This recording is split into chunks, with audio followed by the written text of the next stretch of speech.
रत्नागिरी तालुक्यातील कोळंबे गावात आंबा बागेतील विहिरीत काळा बिबट्या पडल्याची घटना घडली असून वन विभागाने 36 तासांच्या थरारक रेस्क्यू मोहिमेनंतर बिबट्याला सुरक्षितरित्या बाहेर काढण्यात यश मिळवले आहे। दिनेश अनंत भागवत यांच्या आंबा कलम बागेतील कठडा नसलेल्या सुमारे 35 ते 40 फूट खोल विहिरीत हा बिबट्या वासरासह पडल्याची माहिती मिळताच वन विभागाची रेस्क्यू टीम तात्काळ घटनास्थळी दाखल झाली।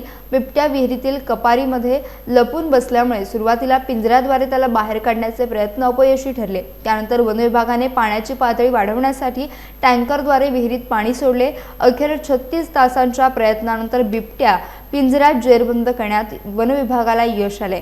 बाहेर काढल्यानंतर पशुवैद्यकीय अधिकाऱ्यांनी तपासणी केली असता बिबट्या नर असून अंदाजे 3 वर्षांचा असल्याचे समोर आले। त्याला कोणतीही दुखापत नसल्याची खात्री झाल्यानंतर रात्री उशिरा नैसर्गिक अधिवासात सुरक्षित सोडण्यात आला।